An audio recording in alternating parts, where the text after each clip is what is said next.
Sir के लिए बहुत बहुत लगातार सवाल आ रहा है लोगों का, मगर सर हमारे दर्शक क्योंकि स्वाभाविक रूप से मार्केट चैनल है, मार्केट को लेकर भी सर समझना चाह रहे हैं क्या असर होगा सर इस फैसले का, मार्केट पर किस तरह से रिएक्शंस आएंगे?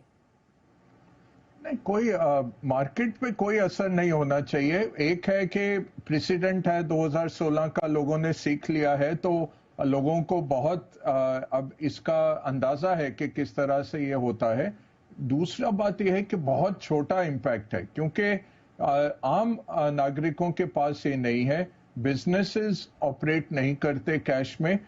280 लाख करोड़ का जीडीपी की आप बात कर रहे हैं, उस पे 3 लाख करोड़ के नोट्स 4 महीने में एक्सचेंज करने हैं या उसका डिपॉजिट करना है। तो ये डायमेंशन करके अगर आप देखें इस इशू को, तो बहुत छोटी इशू है। ये कोई उस तरह का बात नहीं है। तो 34 लाख करोड़ का जो आपका कैश इन सर्कुलेशन है, पब्लिक के पास कैश है 34 लाख करोड़ रुपयों का, उसमें से 3,62,000 करोड़ का आपको एक्सचेंज करना है 4 महीने में। इससे इकोनॉमी पे कोई फ्रिक्शन या कोई असर आते हमें नहीं दिखता, और मार्केट भी इसको मैच्योरली लेगा।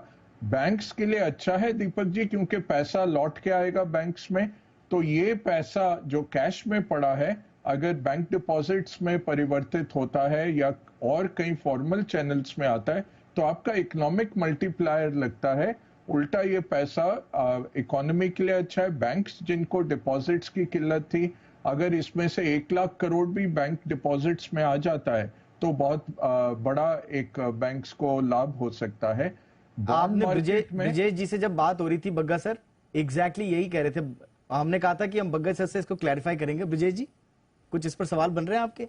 नहीं, ये तो डिपॉजिट बढ़ेगा, लेकिन डिपॉजिट बढ़ने के बाद जरा ब्रिजेश जी आप भी थोड़ा सा इलैबोरेट कीजिए। डिपॉजिट बढ़ेगा, क्या इतना बढ़ेगा कि उसका ब्याज दरों पर कोई असर पड़े आगे?